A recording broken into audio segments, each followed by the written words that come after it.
Hello, and we're live. And my name is Phil Croshaw, and this is the Journey podcast. And I'm delighted today to be joined by Alexis Kingsbury. And Alexis is going to be talking to us today about all things entrepreneurship. And as like most of my shows, we'll go on a journey of various different rabbit holes. I've no idea where we'll end up. But Alexis is a great guy. He's a great guy to listen to. He knows his stuff. So what we'll do is we'll just play the intro and the countdown just to give people time to come in, because obviously it'll just be coming up on millions of people's phones and websites all over the world. Okay, then we woke up. Fair enough, and then obviously people can go in. As I say at the bottom there, if you want to ask a question, then please do, or comment, or just say hello. Then that's absolutely fine. Okay, so let's get started.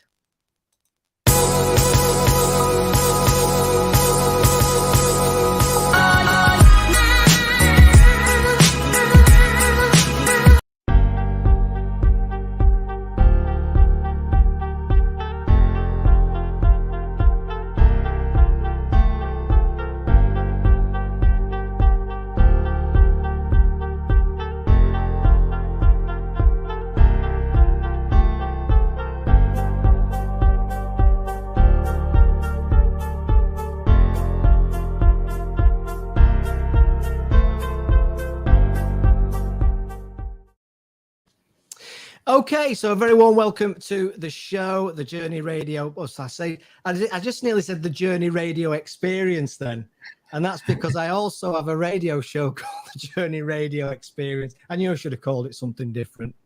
So the Journey Podcast Live, and I'm delighted today to be joined by Alexis Kingsbury, who is going to talk to us today about everything entrepreneurship. So let's start off then, Alexis, with you telling us who you are, what you do, and what you're about. Sure. Thank you very much, Phil, and it's fantastic to be here. So I'm Alexis Kingsbury. I'm a serial entrepreneur, I suppose, in that I've had multiple businesses over 15 years of doing various businesses of different forms. I've also been a management consultant working with large organizations, including those such as Honda and BP and AstraZeneca, helping them with their people and processes. I've since built my own management consultancy practice and also now two software businesses, one being Spider Gap, which is a 360-degree feedback tool, and the other being Air Manual, which is used for documenting processes and onboarding as interactive checklists. And over the years, built a now globally distributed team working with over 500, 600 customers around the world. And have a wife and two kids, and really passionate about work-life balance, both for myself and for my team. And not only that, but you also live in Stamford, which is a place, as when I met you, I told you I know pretty well because I lived in Peterborough for a few years, and a wonderful place and wonderful part of the world. It is indeed, yeah. I think it keeps on coming number one in like Sunday Times best places to live in the UK, which mainly tells me either that it's a great place to live or that someone at the Sunday Times is trying to sell a property that they own in Stamford and try to drive prices up. Well, if everybody's not jealous and envious enough already with what you've just said, just to add insult to injury, you don't even look old enough to have done all those things either. That's very kind. I don't know. I think the greys around the side don't show as well on camera, so that's good. Yeah, sorry, grey hair I don't know anything about and probably never will. That's the truth of it. Sorry, Phil. Yes, it's all right. Listen, I've been called a lot worse. Right, okay then, Alexis, that's brilliant. I'm trying to think where to start with. I'll tell you where I'm going to start, because you know I go off on the hoof on these things, as I told you. Do you get bored easy? Oh, I suppose yes, but I never feel it that I suppose I never get to the point of getting bored. I think I probably do get bored easy. And so, yeah, I quite quickly end up filling the time. I suppose put it a different way around. I'm never short of something to do, whether it's in my businesses or spending time with family or friends or whatever. I'm never short of something. It reminds me of back when I lived down in London, I remember that great Dr. Johnson quote, which was, when a man is tired of London, he is tired of life. And I kind of feel that about wherever I am, whatever I'm doing. It's there's always something you can be doing, something new, some people you can help, or get involved in some new activity or exercise or business venture or whatever. So yeah, perhaps I do. Yeah, I just wondered, because I can relate to that myself of a lot. And over the years, I know I've left a fair bit of money on the table because I love variety, and that's just the way I'm wired. Yeah, it's a dangerous Self-awareness is a massive thing. Yeah, I was going to say, Sorry, it's like it's a tricky balance, right? Because on the one hand, I think as an entrepreneur, often you have that that passion for doing lots of different things, and that's a really useful trait for an entrepreneur, because it means that you're constantly kind of sensing and looking out for various things that you can do. But you have to be really careful of the chasing the shiny. You know, it's the distraction when you've just about worked out how to make the business work. The temptation is then to go, oh, but then I've got this other product idea. And rather than ever really getting the business going, and because it takes time, it takes momentum, the risk is that you then jump onto the new thing. On the flip side, if you can do the great job of getting that business set up so it works really well, and I'm sure we'll talk more about that, but like I've done that with one of my software businesses, SpiderGap. We've got that to a point now where it's got a great team, great leadership team, really well-established processes and ways of doing things, which means that it is able to work operationally without myself or my co-founder in the business, because we've got all of that in place. And that's enabled us to then create a new business and software product in the form of Air Manual. And so it's that tricky balance, right? You don't want, if you never went for new things, then you're almost not an entrepreneur. But then if you're always doing it, then you'll never be a successful entrepreneur. So it's tricky. Yeah.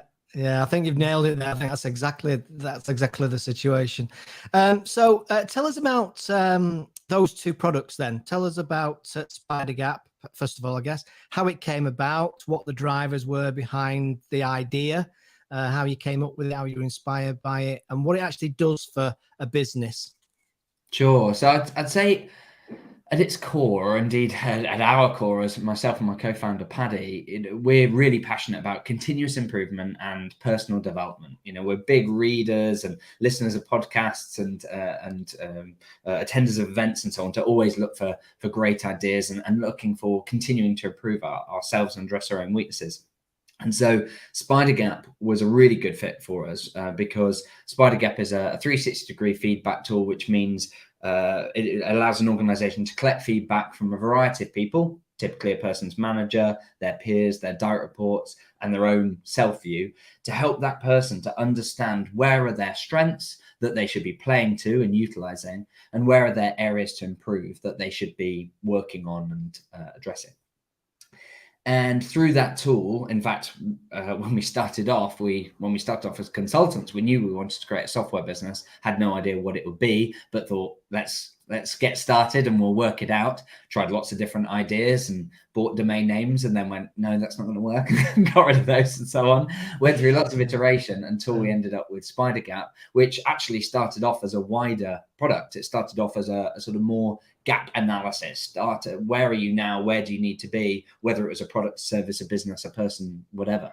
And we pivoted, I think it's about end of 2012 was when we pivoted, when we identified that we had a particular segment of our clients that were super happy and felt like they were paying too little, and yet we felt like they're some of the highest paying clients. And then we had another group where they were paying us probably something like a third to a quarter of what these others were.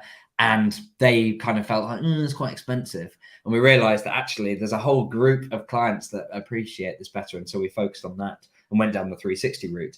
And that then worked really well. And we grew it over the subsequent years, had lots of bumps along the road, but ultimately grew a really fantastic team that's been able to achieve fantastic things.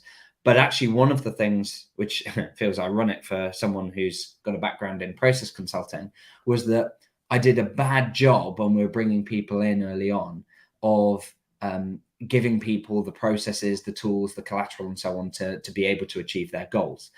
And I think it's because I wanted to empower them. I wanted to just respect their experience.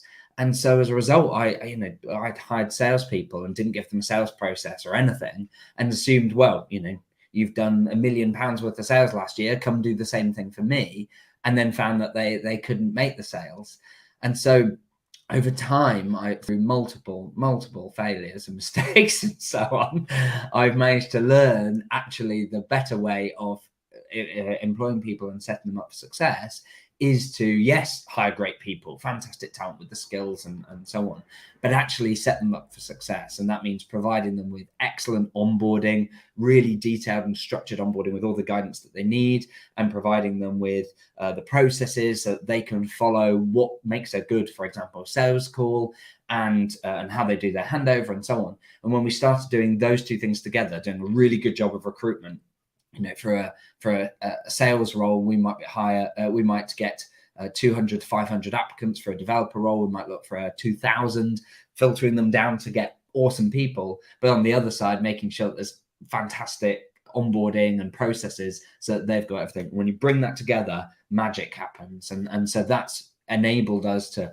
grow. And we've now got team members in Venezuela, US, Canada, Sweden, Spain, Kenya, India, UK, like all sorts of different places, and yet we're able to work remotely and do all of that and work really effectively and feel connected because of those ways of working and meeting rhythm and so on. And I think that was what really inspired us to then create Air Manual, which is a tool for those processes and onboarding, because we found that, and I found this as a consultant as well, like creating those processes is, most organizations would agree, is a really important thing, but they often find it challenging. And even when you do create it, it often just sits on a shelf or a folder structure and just kind of goes out of date and stale. People don't use it, people don't refer to it, it's hard to find, it's hard to follow. And so we wanted to create a tool that would just address all of that, and that's what we've created in Air Manual, and that's been really exciting because I get to solve that problem for so many businesses now rather than just our own. Yeah, I just think that's amazing, actually. And yeah, it's interesting, isn't it? I always kind of think that, generally speaking, people start businesses usually for one reason, initially one reason, and that's they have a technical skill that they want to sell. Basically, I know how to do accountancy, so I'll want to sell it. I know how to paint, so I want to paint. And I suppose as well, those that go on the entrepreneurial journey because they're excited and passionate and dynamic, process. And yet the reality is it fair to say that, I know you would say this, but I tend to agree with you, that without that process, you'll always struggle to scale. Yes. Oh, absolutely. And it's funny because we talked to a variety of business owners, business leaders, and so on. And of course, it have differing opinions on processes in general. Some love it; they love a good checklist, and as a result, like Air Manual is just this dream of theirs of how I can organize everything. And for others, it's like, no, I like to be creative, and I feel like processes will stop that. And actually, what we've found is that for those people that say, oh no, I don't want to reduce creativity, actually having those processes in place does the opposite. Because of course, by providing processes and the guidance for the basics, like for example, how to have a sales call, for example, you want the salesperson to be able to use their skills, their expertise, the ability to ask questions and close the sale at the right time and so on. But if you don't give them anything in terms of process, it's hard for them to work that into the right place. And as a result, the whole sales conversation can feel messy from the point of view of the customer. Whereas, and also there's a risk that they miss things. And so the customer comes away going, we didn't cover pricing or support, whatever. Whereas when you give that basic structure, it allows the salesperson to kind of use their skills around it. They can follow the structure that gives them the narrative, but then they can dive in when appropriate. And it gives that, it's odd that actually it can give that freedom. It gives that flexibility. It's a bit like for design. We obviously, as a software business, there's lots of opportunities for doing design of user experience flows or how a web page needs to look. And in theory, you might go, oh, a design, you need complete creativity, create blank page. But actually, blank pages create procrastination and getting stuck because there's too little to start with. And so you kind of don't know where to go. Whereas having a design process, including defining what's the aim here, what's the pains I'm trying to solve, then going through an inspiration process where you're looking at competitors and similar products or completely different products to get ideas, get all of that captured, so that then you can go through an exercise of thinking, okay, so how might we solve this problem? And providing those different cues, which means that design, this often scary thing for a lot of people, becomes this structure that you can follow, and that gives rise to the creativity of being able to pull on those things, and you can focus your mental energy on where you want to be creative, rather than having to think through what are the steps I need to do. So it's a really funny thing where I think sometimes people think that processes are the opposite of creativity, but actually they can enable it, because when you're just a busy fool, when do you get opportunity to be creative? I would argue that probably 99% of us that have been business owners or entrepreneurs have been busy fools many times. I think. Yeah, right. I don't think myself included. I think it's part of the game, isn't it? It's part of the journey, isn't it? Yeah, and it's almost like it's. I think I've kind of noticed that it's a bit of a cycle, and it's hard because some of it is desirable. So you could almost argue, if I was to summarize what being a business owner is about and what your job is, it's essentially identify what's the key problem or priority. So, like, for example, we don't have any leads, therefore we can't have any sales, we won't have any revenue, the business won't exist, right? So you go, right, we need some leads. Now, you as the business leader need to go and invent something or find a way that works that hasn't been done before. Because if it was already done and I mean in your business, not ever, crucial difference. Because if it was already done in your business, you'd have the answer, you'd already have the leads. So you need to go out, you need to, in the case of marketing, maybe you're going to try events or webinars or do some PR or try some Google ads or whatever it is. And it might be that you bring in experts to support that. But essentially, you're just experimenting, you're testing what works. The key is that at some point as the business owner, you have to move from just trying lots of different things to identifying what works, and then set it up so it can be repeated, and then set it up so it can be repeated not by you and still get those great results. And so you have to make that shift, because if you never make that shift and you just keep on experimenting, then there'll be things that worked, like, so let's say networking, and you do a load of networking, it gets you some sales, and then you go, oh, but now I think I'm going to try events. And if you don't carry on doing that thing, then you don't carry on getting the customers and so on. So you need to set up that process and set that up, and then be able to delegate it to someone and provide them with the clear guidance of these are the steps, because you've worked out what works, either again through experts or just yourself. Pass that over, free up your time, and then start again. Okay, what's my new problem? I've now got leads coming through. Are they being converted? Oh, no, the conversion rate's a little bit low. So now I'm going to dive in and work out how to solve my sales problem, and then rinse and repeat and go all the way through the business. And often it'll be marketing, sales, hand over to delivery, do the delivery, and then then the finance and making sure you're getting paid, and then going, oh, and actually there's a product idea here, and just repeating that loop. And I think the problem is that it's so easy as business owners, because those things aren't instant. It's not like Monday you do one and Tuesday you do another. Sometimes you'll spend weeks or even months on one particular thing. It's easy to end up with your head so stuck in that problem that it's hard to then extract yourself again. And yet that's the cycle that you've got to repeat.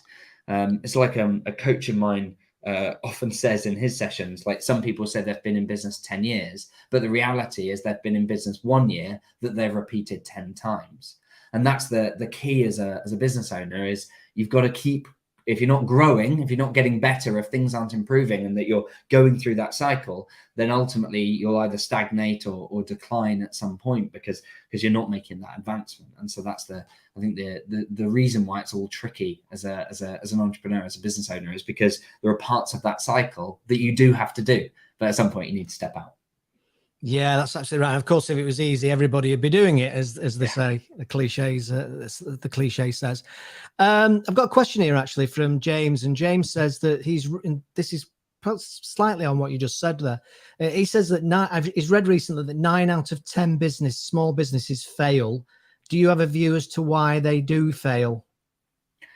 Cool. Well, hi James, and great question. I think that a lot of that failure comes in the very early days of the business, and so the first ways in which businesses fail tends to be that they haven't found a real valuable problem to solve. So, like you said earlier, Phil, where some people go into business going, well, I'm going to apply a technical skill or something that I have. You're actually safer there, right? If you're an accountant and you create an accountancy business, you can be pretty confident that the problem of needing an accountant is something that a lot of business owners share. There is a real problem to solve there. And so the challenge for that business owner is just making sure that they can find that audience, which when you're in the early days, it's networking, it's friends and family, it's referrals, and go speak to people, and that you can convey that you can add value. And so it's about explaining that, demonstrating that, and then that you actually deliver on that promise and so on. And that's actually relatively easy to do for sort of well-established sort of industry types like, you know, painting and things like that. Painting not as an artist, that's incredibly difficult, but painting, say, interior decorating, those sorts of things, there's a clear need for, and they have a different set of challenges which we can come on to. But a lot of entrepreneurs and businesses that struggle are where they come with the brilliant idea. And often that brilliant idea is what causes the failure, because you think it's so brilliant, and as a result, you're unwilling to kind of pivot and change. And a good example is when I shared with Spider Gap, like in the early days, we probably spent a year, maybe 18 months, absolute pushing water uphill, you know, really struggling, because we had this vision of, oh, we're going to help people with all these kinds of gaps in their businesses and their personal lives, in their services and products, that we're going to help understand and close these gaps. And as consultants, that was working really well. We were providing consulting services to clients and using the tool to support that. But people just weren't buying into the tool. And so if we hadn't been open to the fact that that was the wrong answer, I think that business never would have succeeded. We literally had conversations with customers going, we don't think this is working. Like, what is it that you find valuable? If we took it away tomorrow, how much would you care? And by understanding the answers and by delving in, we were able to identify that actually there was a segment of our audience that really valued it. And so we pivoted and completely changed the whole product and business around that audience. And I've repeated that multiple times with my businesses. With Air Manual, one of the things that we identified early on was that we'd show people this tool and they'd say, oh, this is amazing. Like, I can create my processes in here, I can create my onboarding, and it's so easy, and I can get all of this captured. Fantastic. Set me up a workspace. And we go, brilliant. And we do that. And 2 weeks later, they have done nothing, right? We go in there, there's 0 documents. And yet this was solving their top problem. Their top problem was that as business owners, they were stuck in the business and they were spending 3 hours a day just doing price quotes, and they need to get that documented and handed over to someone else. And I'd come back to them and say, like, Jeff, what's going on? and it's, oh, I've just not found the time. And of course, it's ridiculous, because we're looking at it saying, you know, the time that you will save is huge compared to the time that you need to invest. And we've now got the data on it. We know that typically people get 4x of the time. Like, you put 1 hour in and you save 4 hours within a couple of weeks. And of course that, you know, just expands over time. And yet people weren't doing it. And so we had to pivot our thinking from being just a software provider to actually providing a bit of consulting, which is of great irony, because the whole reason we set up software businesses was so that we weren't building a consulting business. So you have to be open to being wrong and actually looking to be wrong and looking to identify what's the real problem to solve here and what are people willing to pay money for. And I think failing to do that is probably what causes 8 out of those 9 to fail, because they just say, no, I know what I'm doing. You know, I'm solving a problem that I've got. And as a result, they never really challenge whether it's a big enough problem that people are really willing to part with money to solve. You know, and we see loads of them on like Dragon's Den and Shark Tank and so on, where it's just they're solving something that isn't a big enough problem to begin with. So I think that's probably the key for most of it. But I'll happily talk about other common causes. Yeah, you've probably got. I mean, what strikes me is that there's so many things that can challenge you and things that can change. But I think more now than ever is the pace of change is what I think is remarkable. markets that were there a year ago can no longer be there a year later, you know, just because of the changing needs and changing expectations that people have got. Is that something you would relate to, or would you acknowledge that's the case? Yes and no. So I'd certainly agree that the rate of change is huge, and so the access to technology and so on, and new ways of doing things, and knowledge and information is phenomenal. You know, rolling back the clock, even, you know, back when we started Spider Gap sort of 7-8 years ago, there are so many products now and tools that we would take for granted that back then just weren't a big thing, you know, including things like the platforms that we're using now for this recording, and tools that we've all become super familiar with during coronavirus, like Zoom and so on, back then weren't even in existence. And those were some of the challenges that we were having to overcome with a remote team, which seems bonkers really in relatively such a short period of time. So I'd say there is huge change there in terms of what's available, and particularly the knowledge and information you get access to, even information like the stuff we're talking about what causes business failure and so on. Yeah. Those things around how to do what now we might think of as lean startup, and even that is relatively old, stuff from say 9 years ago. But even that is in relatively recent period of time. However, the bit I'd say that changes slower than we might anticipate is a lot of the human and business needs. A lot of those are the same and endure when you get to the core of it. So, for example, for Spider Gap, the extent to which 360-degree feedback and a tool for collecting feedback in that particular way and serving it in a PDF report and so on, that can change, although slower than one might expect. But the fundamental need for developing your employees that's at the heart of that doesn't change significantly over a long period of time. And I think that's one of the benefits of focusing, you know, you alluded to it earlier, like focusing on the passion and the why on the pain, focusing on the problem that you're trying to solve and the outcome you're trying to get for the customer, rather than the product idea that you've got.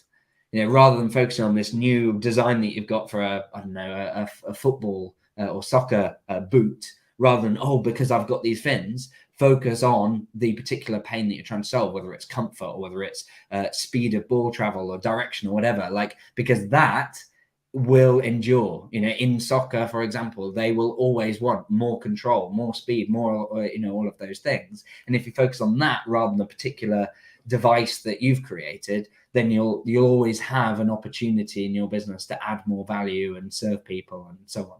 So I think that's what I'd say. I think that you're right about the pace of change, but I think when you get to the pain, when you get to the outcome, often that doesn't change that quickly.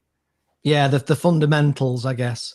But even that, it's interesting, isn't it? Because even that, with the way that I perceive it anyway, is that the power seems to have shifted at the moment into the employers into the employees' lap.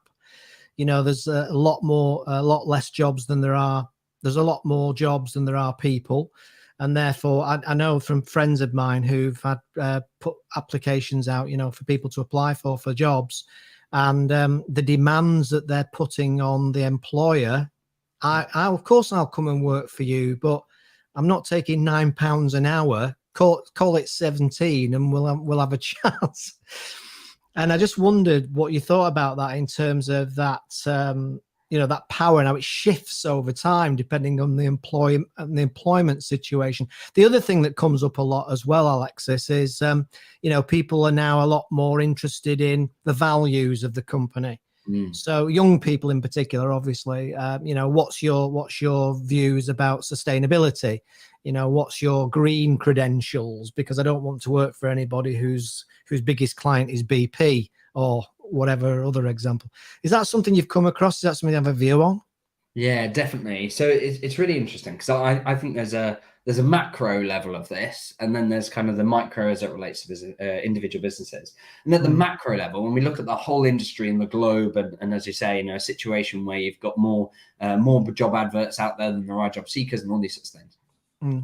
At a macro level, that will ebb and flow. Like it's likely it's likely we're already in a recession or going to a recession at the point of recording, and frankly that happens and ebbs and flows at various points. What we don't know is exactly when it happens, for how long, for how deep, and how quickly we come out and all these sorts of things. But that cycle is a natural cycle that just always happens, and so it's likely that shift will go back the other way at some point. There will be a time when actually businesses are having to rein in their spending, they're reducing their vacancies and all this kind of stuff, and as a result it reverses and so on, and suddenly employees are willing to accept less to get an employee.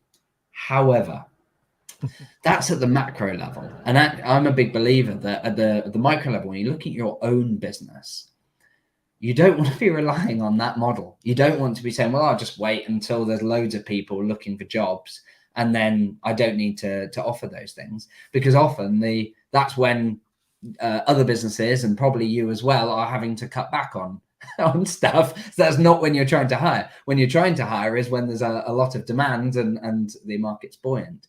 And so really you need to think competitively rather than at macro. So rather than thinking, oh yeah, it's really annoying because people are asking £17 an hour and people are interested in values and people are looking at environmental things, you have to look at it and go, how do I be competitive? How do I make sure that I'm going to get the best talent from the other businesses out there, because it's so competitive? And so this is something we've been really focused on and got really good at, is making sure that we are super transparent with people, that we provide really good visibility of our core values, of our purpose, of our vision, of what it's like to work with us, and so that people can make a really good decision about joining us. And it means that, one thing we're transparent about it is that we go 50th percentile for pay. We're not a big payer.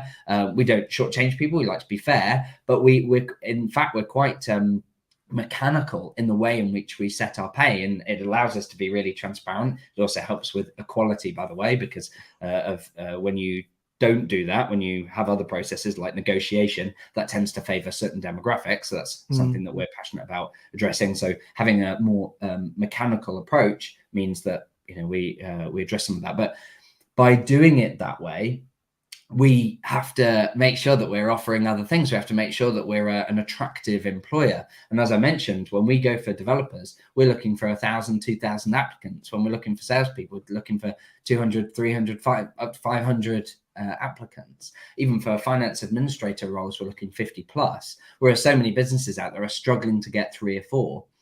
And so you have to think about who's your ideal candidate. It's basically marketing. Who's the ideal lead, the ideal candidate? Where do they hang out, and what is it that you're going to offer them that means that that you're going to be the most attractive employer? And it might be that your strengths mean, like for us, we're a remote team, which means that we attract people who are looking for that flexibility. We're big on work-life balance, so we're good for people who actually like working, tend to be a bit workaholic, maybe have even experienced or risked burnout before, and therefore they're coming to a place where they're going to be looked after to make sure that doesn't happen. We're clear on our core values around things like number 4, always look to improve. So we're hiring people that are always reading books, listening to podcasts, expanding themselves, and are surrounded by a group of people that believe that too and are passionate about that. So if you join our companies, you're going to be surrounded by people that don't think it's weird that you're reading a self-help book or that you're learning Spanish or whatever, like because that's part of it. And I think and as part of like our work-life balance, we provide 40 days holiday, and we make sure that people take it. And so all of those things stack up to create a proposition that the right type of person for our organization is definitely going to apply. It's such a good fit. And then we make sure our recruitment process shares and is transparent and really builds that connection, which means that we've had applicants that have been offered 1.5, 2 times. We've even had existing employees that have been offered 3 times their pay to be poached somewhere and have chosen not to go because of what it's like to work there. So as a result, if you're a business that's kind of going, oh, it's so frustrating to get good talent, everyone wants to be paid double or whatever, look inward and look at what is it that makes you competitive. Why should people want to work for you? I remember talking to an entrepreneur who said, it's hard because it's such a rubbish job. And it's like, well, why are you making it a rubbish job? I wouldn't want to hire anyone into a rubbish job, because what am I doing for their life? Like, I'm building the businesses to improve my life. I don't want to do that on the backs of other people.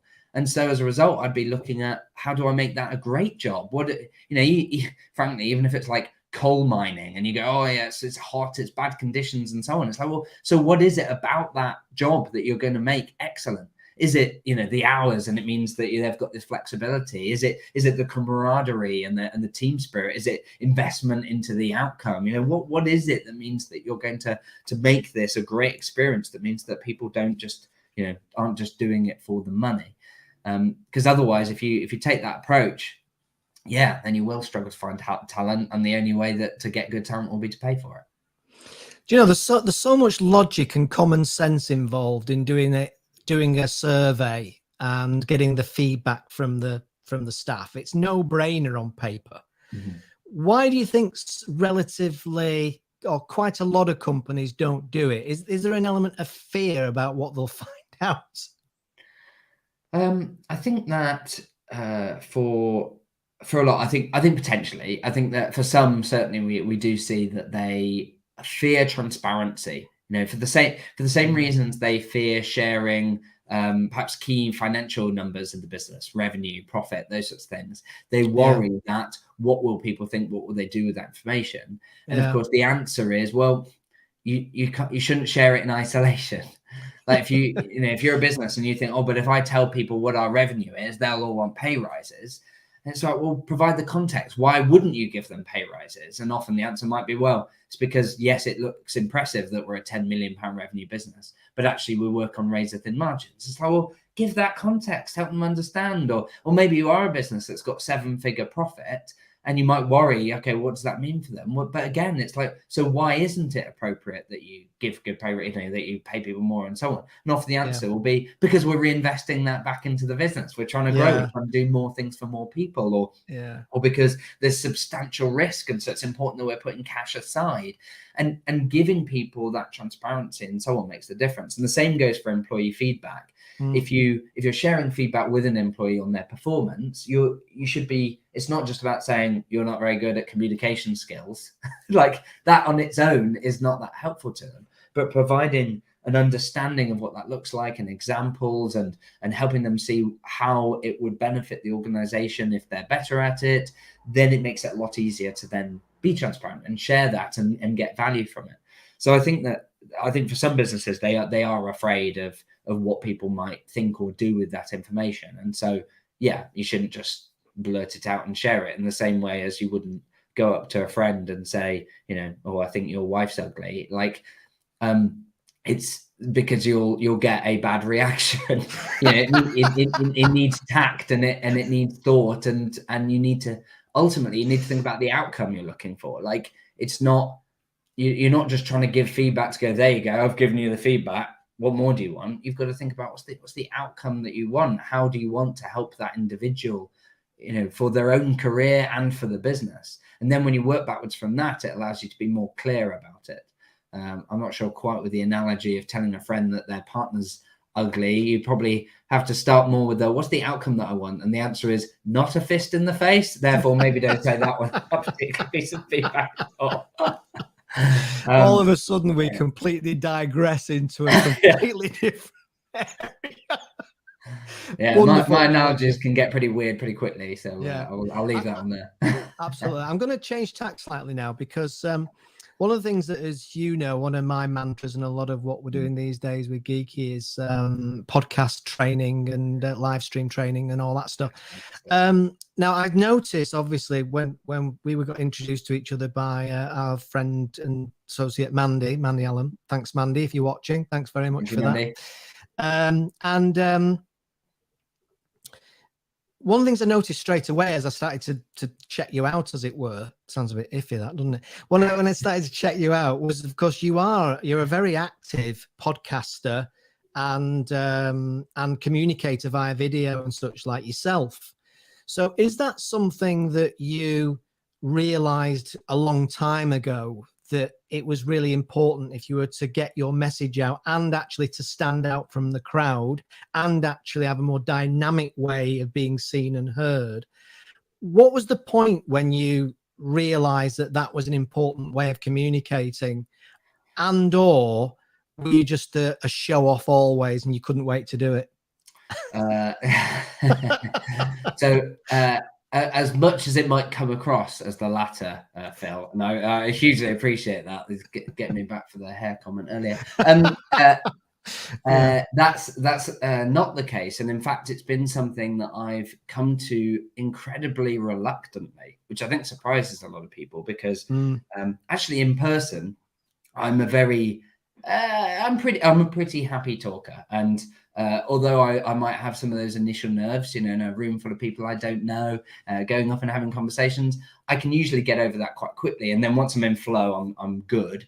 And equally, if you say, okay, oh, by the way, Alexis, this 250 person audience, the speaker is now not available. Any chance you can just step up and run a session? I'd have no issue doing that, partly because I've had a lot of experience running sessions and facilitating and presenting and so on. However, you'd have thought that all of that would just cross apply to doing video and social media and so on.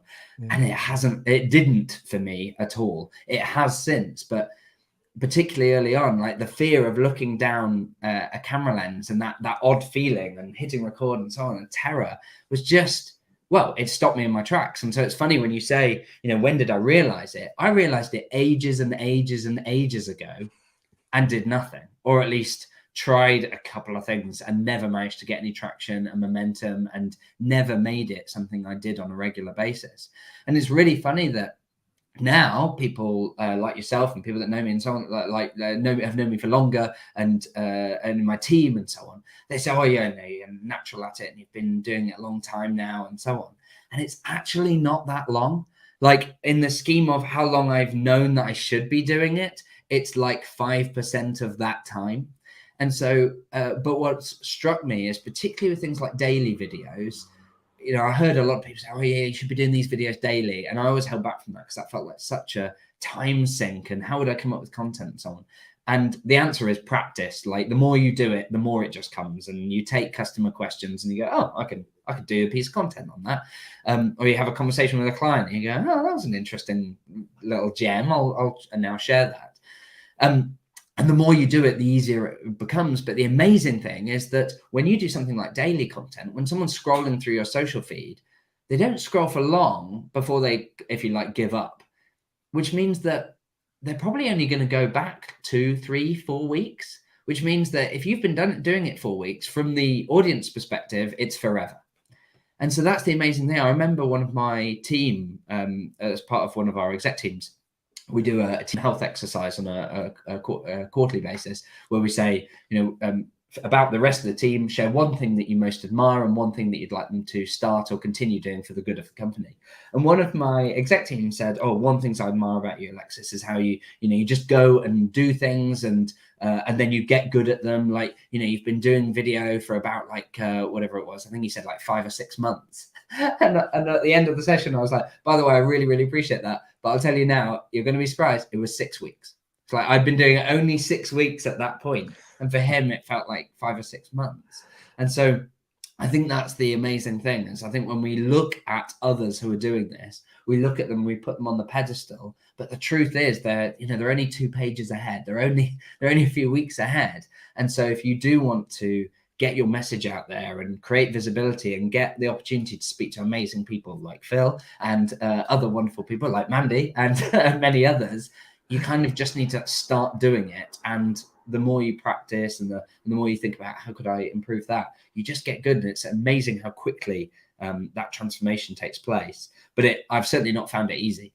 Like I've tried to get started on doing this sort of thing so many times in the past. I'm talking many years. And yet it's only really within the last year that I've really taken to it and forced myself to do it long enough that I now find it a lot easier. I might have to take that as a clip, because if that's not inspiring to people, I don't know. Because I straight away, I'm one of those people that would have assumed and perceived that you've been doing this a long time, because obviously you're a good communicator and you're a relaxed communicator, you know your stuff as well. But what I always say to people will say things like everybody's doing it. And I say, well, actually, that's not true, especially live stream, because live stream is a whole new level of a replacement for laxatives, isn't it? Because the minute that you hit that record button, like we are now, there's nowhere to hide. There's no edit going on. This is what you see is what you get. But what I find interesting about it is that very, very few people are actually doing live stream. True. And if you accept the fact that any kind of differentiation you can create for your personal brand or your business is going to be an advantage, especially in an age where it can be quite difficult to identify what we used to call unique selling points in your business. You know, if you're an accountant's practice, might be ways you can tweak it. I'm using that as an example. A legal practice, there's a lot of them. And therefore, you've got to find different ways to stand out from the crowd.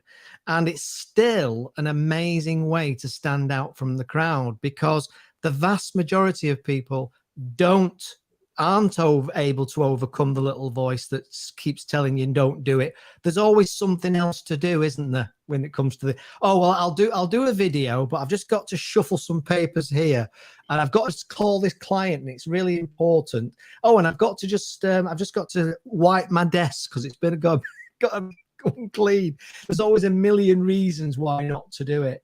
But I think that classic book by Susan Jeffers that I mentioned on here quite a bit, Feel the Fear and Do It Anyway. It sounds as you're living proof of somebody that felt the fear, did it anyway, and then started to master it. And as a result now, and I guess, is it fair to say you enjoy it now? Yes. I mean, certainly this format. Yes. Speaking on my own directly to a camera lens, I'm not sure I've quite got to the point of enjoying that in and of itself. I think I enjoy, I guess the same as actually when I go on a stage to present, I try not to think about me. I try not to think about what's the audience thinking about me or how am I going to be perceived. I think about the value I'm going to add to them. And so I think that's the bit I enjoy, is I think about either a particular individual customer or a few, or just more generally business owners or business leaders or whatever. And I think about this particular problem I'm going to help them solve. So, you know, I remember there was one of my entrepreneur friends, they were having some issues around performance management. How do you go through that performance management process? How do you make sure that you're doing a good job of that? And so that came easy. I was able to jump on, do a recording and do a live and just talk about how do we do it? Why do we do it that way? Show them the process in their manual of here's the steps, and then go, oh, and by the way, I've created this as a template for you that you can copy into your workspace. And then literally I finished the recording, put it on all the social media, and then sent her a message to, thank you very much. You see, there's a great example of live stream. Thanks, Sarah. Sorry. That's all right. That's absolutely what. Yeah. One of the benefits of working from home, of course. Yeah, one of the benefits of having your lovely wife or partner come and give you a brew. There you go. So we both work from home now, which is really nice. But being able to post those things on social media and then literally like WhatsApp this entrepreneur and go, by the way, thanks very much for your question about this. Here's my answer, and it served as great social media content for me. and that I enjoy, because I know that I wouldn't do a 20-minute video for someone's, one question on, anyone got any tips on performance management? Like, I'd never be able to spend that kind of time on one person's little question if it weren't for the fact that I was utilizing in that way. And so I think for a lot of business leaders, I think that's one of the most powerful ways that they can do it, is use those questions that normally you're going to have to time box into a 5-minute email, and instead do a live video or a recorded video, whatever it is that you feel able to do, get it out there and then share it with that individual. And that also helps you to kind of focus the content. But the other thing that I love about live, by the way, is that because it swings and roundabouts. On the one side, you have less editability, and therefore you can't make it better. And therefore, if you mess up, if you accidentally swear or go off on a tangent or have lots of gaps in what you say, you can't fix that.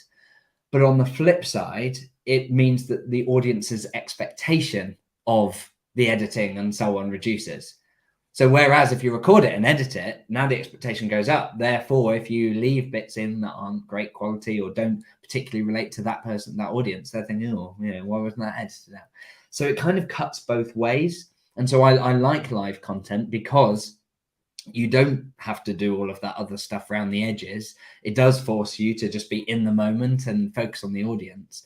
And the other really nice thing about doing like particularly live daily kind of post on Facebook and LinkedIn, whatever it is that it is pretty short-lived. So I remember doing a live video where, I was doing Facebook Live and I was really new to it, and I clicked go live and it says like loading or starting, ... starting, ... and then it goes 3, 2, 1, and I'm in. Now, the problem was that I decided the way I was going to do this video I was going to say like, here's one way in which one key way in which you can do this thing. And so I click go live, and so I'm ready like this, and I'm checking the timer, and it's counting down. It's going starting, 3, 2, 1. I go this one way to . Now, of course, it was recording from as soon as I click go live. So you've got like 10 seconds of me doing this, right? And I went to go pick up the kids, and as I was walking out, a friend of mine had seen the video, and literally he's 20 yards off and he's already doing this, right, as he walks towards me. Now I know that he's doing that from a place of love and appreciation. The fact that he even watched the video or anything, like he could have just ignored it and so on. He didn't, and he watched it, and he's watched many of my videos and has given feedback, positive and constructive feedback since. But I know that he does it from a place of love and appreciation and support. I mean, that doesn't stop me from feeling all that horrible fear and whatever when doing it. But I remember there was a moment where I was like, I could just delete that video. And I thought, no, the whole point of facing the fear is I do these screw ups and then I just move on and I carry on. And the thing is that I bet, maybe 10 to 20 people saw that video the very first time I did it. It's so way down in my channel now. It would take a long time for someone to find it. They wouldn't see it. So, and my subsequent videos, I know when it's going to start, which is basically when you click go live. So I've kind of been able to improve on that. And so that's one of the things I do like about like daily lives is it is short-lived, but that means that you can iterate and get better quickly. And overcome that fear in a way that if you're doing recordings, it's harder to, and your temptation to edit and filter. I've done videos where I record it, watch it back and go, delete. And it's such a shame because of course there is value there. I've spent 5-10 minutes of my life focusing on a particular thing, but maybe because the angle wasn't quite right, there was a couple of things that I didn't say quite right. I'm like, oh no, it's not good enough, delete. And that is a big blocker. So hence live can work really well for that. Yeah, absolutely. And have you actually decided now to go on to TikTok? Are you dancing on TikTok yet? I'm not dancing or otherwise on TikTok yet. At some point, I will be sharing clips of long form content that I've done. As you'll have gathered from this session, I'm not a particularly punchy speaker. And therefore, I haven't felt an affinity to TikTok as a medium for me. However, my team and audience have highlighted to me that when I talk about a topic, there's a lot of value in there, but actually there's little 30-second, 1-minute bits that on their own work. And so I think that's the approach that we're going to take is we'll take those out, they get edited, they get turned into a video, and then that will go on TikTok. So no, I'm not currently expecting to ever do anything native direct into it, and certainly not dancing, although I do enjoy it. Yeah, no, that's right. I mean, I do very little. I dabble in TikTok now and again, but the same as you, just doing short clips and such like. Twerking or flossing? Say again, sorry? Twerking or flossing? Listen, I'm a 50-odd-year-old man. I mean, it's not my place. It's like dad dancing, and my kids see stuff on there as well. I tell you what, how amazing that would be. Like doing some proper dad dancing on TikTok would do two things. One, would a brilliant way of overcoming your fears. And two, I bet it would get a lot of followers and traction. It would. I mean, one of the benefits, I suppose, of talking about business, which can be in relative terms be quite dull in some cases, of course, is that relatively the chances of trolls is quite low. You're not going to get into many controversial topics. I suppose you could if you wanted to, and you wanted to try, you probably could.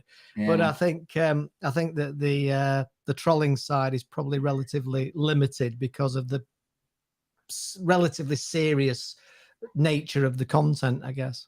Yeah, I think it does help that we're in that space, but it's interesting because there are people I can think of who are more controversial, and as a result get trolls and get the haters and so on. And I have a particular one in mind who has a mix of content. Sometimes I see it and it's controversial and they go, yeah, okay, that's a interesting area to really push. And then sometimes you kind of look through it and you just go, you're just doing this for the controversy and for the likes and the follows and the shares and the anger and whatever. And that, I don't like that. But I can see the impact, like it creates the followers and it can create that's a really hard area and does result in the haters and the posters and so on. Because even sometimes I'll look at it and I'll go, like, I don't like that you've said that. And that does seem mean or inaccurate or overly obtuse or whatever. But I would always hold back from being on and going, anger, let me put this through the keyboard. But yeah, so it's a tricky area because I think for business leaders and people that are encouraged to come and do this kind of stuff, the temptation or what you might hear is, you come on, if you really want to get an audience, you need to be controversial. And I really don't like controversy for the sake of it. I think that I think it's good to share a view that is different if you feel like it adds value. If you genuinely feel like for us, one of the things that we're really passionate about is when you're onboarding employees, you should make it self-driven. You should use checklists and so on. And that for a lot of companies, they would say, no, we want to do training and coaching and whatever. And we have some big reasons why we think that's the wrong answer. So we're giving a different view to what the status quo is. Equally, the same for employees. You've got people out there that say, I don't really want to give them lots of holiday and lots of money and all these sorts of things. Why should I have to do that? They want the job. And we would hold a view of, no, it's the opposite way round. You want to attract the best talent, and therefore you've got to do a good job of that. And so I think I prefer going big on those messages rather than going for the controversy.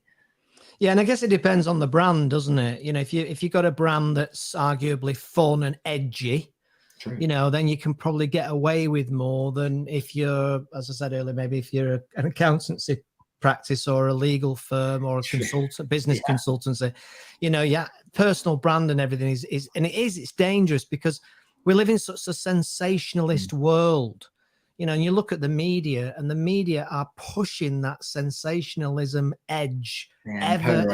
Well. Yeah, absolutely. And without going on about it, but it worries me about humanity without getting all overly analytical about it.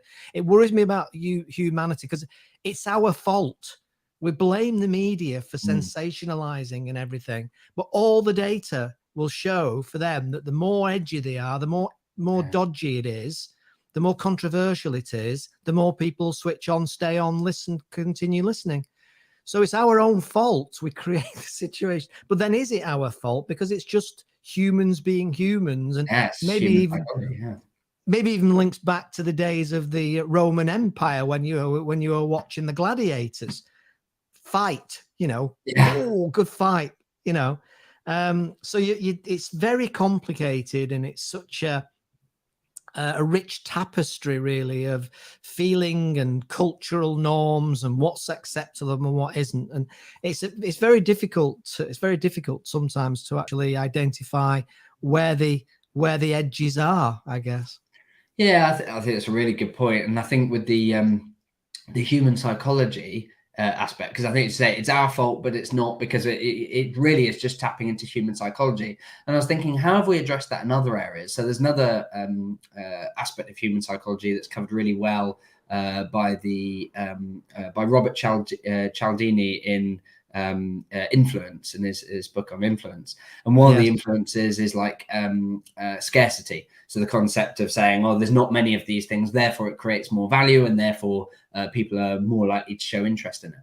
And of course, as a result, marketers, business people, etc., have jumped on that that aspect of our psychology, and they'll say things like, oh, you know, there's only 5 left of these and only 3 left of these, or you've got to buy this car by the end of the week, otherwise it'll be gone. And so how do we overcome that? And I think ultimately we have to kind of break our program. We have to see those practices and go, huh, yeah, whatever. And I think when we do that, that's when we break from that. And in fact, to the opposite, like when I think like sales is a brilliant area, because we've seen it. We've seen certain sales practices turn us off. So we're now in a situation where, like, you know, what's known as the used car salesman kind of sales tactics that used to work really effectively. That's why they were used. And now a turn off, to the point that if you had those tactics used on you, if you went to a car garage, you might turn on your heels and go across the road. And I think that needs to happen. I think the more that we can kind of break our programming, when we see a TV program or an article or whatever that is purposefully using sensationalist headlines, or is showing a polarization of opinions where actually it's more of a spectrum or whatever it is, we can break our programming by no, if you're going to do that, I'm actually going to actively avoid like looking at that article or that news segment or whatever in that way, and either avoiding it entirely. Like, for example, around things like coronavirus, there's so many people all out there on Twitter and so on with their views. I think generally I'm open-minded to it, or I try to be as open-minded as I can to it. So as a result, if I see someone too far on either end of the argument, I see that as a turn-off, because I want balanced views. I want people who actually think about it and are willing to be wrong and swayed. And I think, you know, it's a classic thing that we see in the media as well, like the hating of a U-turn, the fact that a scientist or a politician or whatever might have a view and then change it, and that somehow is bad. I see the opposite. Like if based on new information, you change your mind, whether it's how to deal with coronavirus or Brexit or, you know, global politics and dealing with you know, global wars and so on, like changing your view based on an understanding of the facts and how things have changed, I think is something to be applauded, the same way that my wife really appreciates it when I admit I'm wrong. So I think if you're, you know, I think that's what we need to do as consumers of that media is to look at that and shun when we see that we're being manipulated by the edges of that argument, and seek out more balanced thinkers and experts and so on. Because I think, you know, there was a time, was it Michael Gove in the UK saying back at pre-Brexit, saying that, oh, you know, the country's fed up of experts.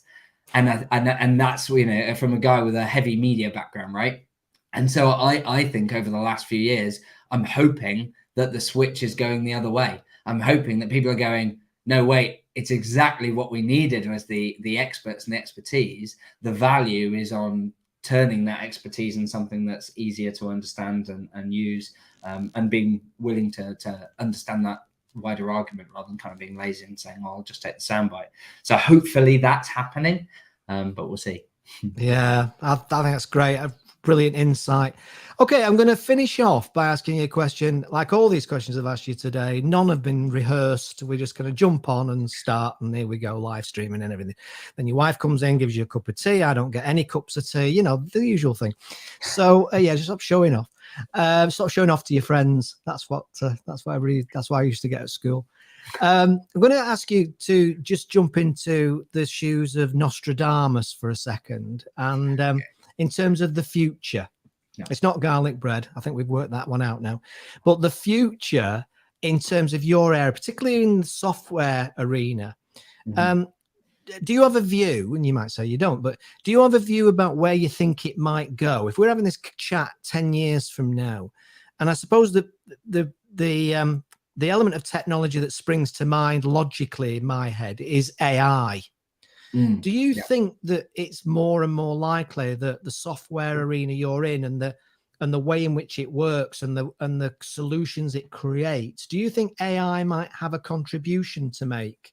And if so, how might that work?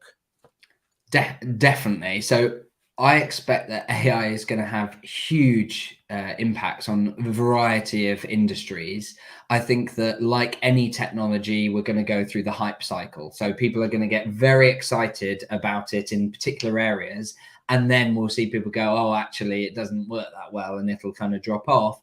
And then it'll come back in areas where it actually adds value and does amazing things. So, for example, right now, you can go Googling and go find free open source AI platforms that do a variety of things, including this one that I've got access to where you can literally type in a series of keywords and the AI will paint a picture, a completely unique picture based on the inputs that's received.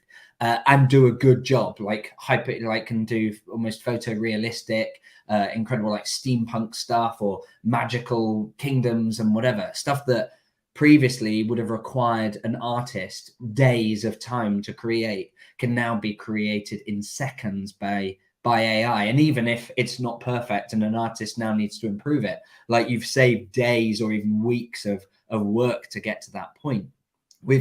There's AI again freely available where you can type in the start of a blog article and it will create the next few paragraphs based on information that's out there to create something there. So again, even if you don't just go, that's the article, using that as a starting point can make something that would have taken hours take minutes to do. And so I see those sorts of applications are going to increase and become used and embedded in some of the software and so on that we use every day to speed up the outcome of what we're looking for. However, where I don't expect it to land is that perfection and insight and analysis. There will always be the opportunity for a human to add value on top of that. And so I think that's where the spaces in the industry is either you're doing the thinking to work out how to apply the AI in a more and more effective way to better solve the problem, the pain point. How do you really achieve the outcome? And then the other side of that is how do you provide the human aspect to that? For example, if you're an accountant, you might think, well, AI at some point will be able to look at a customer's data in their accounts over a period and do any amount of analytics that I could do, like to tell them the trends and what's happening with their revenue and their profits and how that varies by product, and even reconciling it automatically and doing all of those things that as a bookkeeper might be most of your job will in future just be automated and so on. The value is then in the interpretation, the ability to say, based on this is what the most likely outcome, because even the AI might tell you, oh, this is where I think the train's going to go, but being able to understand the story and be able to then make recommendations and think about how does it apply to people and all these sorts of things. I think that's where there will always be that opportunity for that human insight to be adding value. And so I think for any business, like if you want to future-proof yourself, avoid being too fixed on the solution of the doing of what you do. Instead, if you focus on the outcome, then it opens up your mind to utilize those things that are available to do a better job of how you're supporting the client. So I think yes, it's going to be huge. Yeah, it's fascinating, and I totally agree with you, and I think that the challenges that are coming in terms of society through all these changes and developments, I think they're going to put the COVID situation into complete into a nowhere near as bad as it was, as it were. Yeah. Well, I think we're already seeing a lot of that. Yeah, right? we absolutely are, and and the unions are going to have a shock of their lives. That's for sure. Because anyway, right. So I could talk about that for another hour and a half, but we'll call it a day, Alexis. We're well over the hour now. Absolutely wonderful to have you on the show, and thanks ever so much for joining me today. It's been an absolute pleasure. Covered some interesting things, interesting topics there. How do people find out more about you, and how do people find out more about the products you're doing? Oh, thank you, Phil. Well, first of all, it's been an absolute pleasure. I've really, really enjoyed it, and I hope people have got a lot of value from it. In terms of finding out more about me and hearing and connecting and so on, generally, I'm pretty easy to find on social media. My name is Alexis Kingsbury. And I highly recommend connecting with me on LinkedIn and follow me and sending me messages with your questions and so on. You're also welcome to email me, alexis.kingsbury@airmanual.co. In terms of finding out about some of the products and services we offer, so for SpiderGap, which is a 360 feedback tool, that's spidergap.com. And at airmanual.co, that's airmanual.co, you can find loads of information about AirManual, including some free resources like webinars and ebooks and so on that we've done on how to set up your onboarding in a way that actually works, and on other topics such as how to get more time on your business rather than in it, and how to be able to delegate more effectively and reduce mistakes and so on. So do connect with us on there, and follow us on social media and so on.